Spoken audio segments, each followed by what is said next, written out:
నేను మీ చంద్రశేఖర్ కండవల్లి.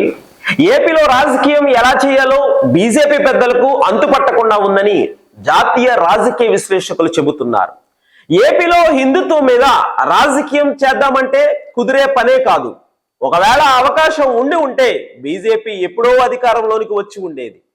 తిరుమల లడ్డూ కల్తీ అని గత ఏడాది అతిపెద్ద ఆధ్యాత్మిక వివాదం నడిచిన జనం సహనం పాటించారు. ఏపీలో పూర్వకాలం నుంచి అనేక పార్టీలు స్వతంత్రంగా పుట్టుకుని వచ్చి నాయకులు చట్టసభల్లోనికి వచ్చారు. ఇక మతం వ్యక్తిగతం అన్న సన్నని గీత గూర్చి ఏపీ ప్రజలకు తెలుసు అనే విషయం ప్రతి ఒక్కరికి తెలుసు.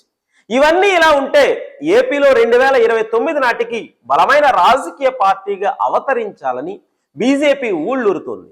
దానితో తనకు మిత్రపక్షమైన జనసేన సహకారంతో పాటు అధికార కూటమిలో ఉన్న అడ్వాంటేజ్ ని తీసుకుని బీజేపీ చూస్తుంది. ఇక ఏపీలో కూటమిలోని 3 పార్టీలు ఉమ్మడి ప్రత్యర్థిగా వైసీపీ ఉంది. టీడీపీ, జనసేన, బీజేపీ ఒకే భావసారూప్యం కలిగిన పార్టీలు. దానితో ఈ 3 కలిసి 60% ఓటింగ్ ని పట్టేశాయి. ఆ మిగిలిన 40% ఓటింగ్ వైసీపీ వద్ద ఉంది. ఆ ఓటింగ్ పెద్ద ఎత్తున టర్న్ చేసుకుంటే ఏపీలో బలంగా పాతుకుని పోవచ్చు అన్నది బీజేపీ ఎజెండా. జనసేనకు కూడా టీడీపీ కంటే వైసీపీని దెబ్బతీస్తేనే తొందరగా ఆ రాజకీయ ఖాళీలోకి తాము వెళ్ళగలమన్న ఆలోచనలు ఉన్నాయి కూడా. ఇక టీడీపీ సంగతి తెలిసిందే. వైసీపీ ప్రత్యర్థిగా బలంగా ఉంటే రాజకీయంగా తమ పనులు సాగవు అనే అభిప్రాయంతో ఉంటుంది. పైగా జనాలు తమిళనాడు ఆనవాయితీని అనుసరిస్తే ఎంత బాగా పాలించినా కూడా ఓటమి తప్పదన్న లెక్కలు ఉన్నాయి. దానితో 3 పార్టీలు 3 విధాలుగా ఆలోచిస్తూ వైసీపీని టార్గెట్ చేస్తున్నాయి. అయితే ఏపీలో వైసీపీని దెబ్బతీస్తే ఆ ఓట్ బ్యాంక్ 3 పార్టీలకు మళ్ళుతుందా అంటే రాజకీయ విశ్లేషకులు చూస్తే అలానే జరిగే ఛాన్స్ లేదని చెబుతున్నారు. ఏపీలో కాంగ్రెస్ అత్యంత బలంగా ఉండేది. అడ్డగోల విభజన కారణంగానే కాంగ్రెస్ చతికిల పడి ఉందని, దానితో ఆ ప్లేస్ లోకి దూసుకుని వచ్చిన వైసీపీ గట్టి పార్టీగా నిలదొక్కుందని అన్నారు. ఈ రోజుల్లో వైసీపీ ఓట్ బ్యాంక్ అంతా కాంగ్రెస్ అని చెప్పాల్సి ఉంది.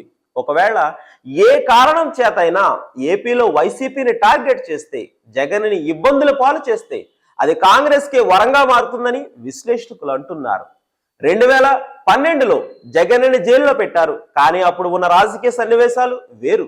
కాంగ్రెస్ విభజన వల్ల కోలుకోలేకపోయింది. పైగా జగన్ మీద పూర్తి స్థాయిలో మోజు, సానుభూతి ఉన్నాయి. వైఎస్ఆర్ కుటుంబం అంతా ఏకమై జనంలోనికి వచ్చి పోరాడింది కూడా. దానితో వెల్లువలా ఎమోషన్స్ పడ్డాయి. ఫలితంగా వైసీపీ స్ట్రాంగ్ అయింది. ఈసారి జగన్ని అరెస్ట్ చేస్తే వైసీపీలో ఆయన లేకుండా పార్టీని ఎవరు లీడ్ చేయగలరు అనేది ఒక చర్చగా ముందుకు వస్తుంది. అదే సమయంలో కాంగ్రెస్ కి ఒక మంచి అవకాశంగా ఏపీ మారవచ్చని అంటున్నారు. తెలంగాణలో కాంగ్రెస్ సర్కారు ఉంది. రేవంత్ వంటి డైనమిక్ లీడర్ సీఎంగా ఉన్నారు. జాతీయ స్థాయిలో కాంగ్రెస్ బలపడుతుంది. ఆ ప్రభావం ఏపీ మీద పడి ఎన్డీఏ వ్యతిరేక శిబిరంగా బలంగా తయారు కావచ్చని అంటున్నారు. అంటే ఏపీలో జగన్ని డిస్టర్బ్ చేస్తే బీజేపీకి మేలు జరగకపోగా కాంగ్రెస్ ని కోరి లేపినట్లు అవుతుందని అంటున్నారు. ఏపీలో లిక్కర్ స్కామ్ విషయంలో సిబిఐ ఈడీలను రంగంలోకి దించుతారు అన్న చర్చ కూడా సాగుతున్న నేపథ్యంలో జగన్ విషయంలో బీజేపీ పెద్దల ఆలోచనలు ఏంటి అన్నది కూడా అంత ఆలోచిస్తున్నారు. మరోవైపు చూస్తే తనకు రాజకీయంగా లాభం లేకపోతే బీజేపీ ఎందుకు పొలిటికల్ గా బిగ్ ఆపరేషన్ కి రెడీ అవుతుంది అన్న సందేహాలు కూడా ఉన్నాయి. మొత్తానికి అయితే ఏపీలో జరిగే పరిణామాలు జాతీయ స్థాయిలోనూ పెద్ద కుదుపులను తెస్తున్నాయని విశ్లేషకుల అభిప్రాయం.